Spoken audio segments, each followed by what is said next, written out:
ಧನ್ಯವಾದಗಳು ಜವನ್.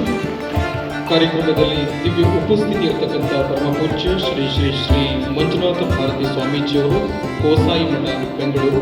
ಪೂಜ್ಯರು ನಮ್ಮನ್ನ ನಮಸ್ಕಾರ.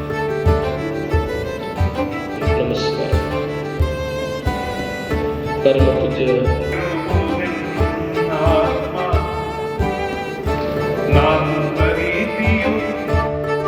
ಸರ್ವಾಧ್ಯಕ್ಷರು, ರಾಜ್ಯ ಮಟ್ಟದ ಶಾಸ್ತ್ರೀಯ ಮತ್ತು ವೈಜ್ಞಾನಿಕವಾಗಿ 99 ಕೃಷ್ಣ ಪಂಪಾರನ್ನ ಕೊಂದರಂತಹ ಕವಿಗಳನ್ನು ಸ್ವಾಮೀಜಿಯವರು ಈ ಸಂದರ್ಭದಲ್ಲಿ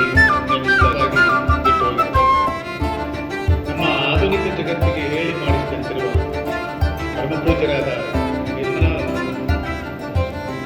ಮತ್ತೆ ಪ್ರಸನ್ನ ಸ್ವಾಮೀಜಿಯವರಿಗೆ ನಮಸ್ಕರಿಸುವುದು, ಗೆಳೆಯರಾದ ಕೃಷ್ಣೇಗೌಡರು, ಬೋರ್ಲಿಂಗಯ್ಯನವರು ಮತ್ತು ನಮ್ಮ ಮಂಜುನಾಥ್ ಶಿವಮೊಗ್ಗದಲ್ಲಿ ನಿರಂತರವಾಗಿ ಸಾಹಿತ್ಯದ ಕೆಲಸಗಳನ್ನು ಮಾಡ್ತಾ ಇದ್ದಾರೆ. ಅದರಲ್ಲಿ ಮಕ್ಕಳ ಸಾಹಿತ್ಯವು ಒಂದು. ಯಾಕೆ ಮಕ್ಕಳ ಸಾಹಿತ್ಯ ಇವತ್ತು ಬಹಳ ಮುಖ್ಯವಾಗಿದೆ ಅಂದರೆ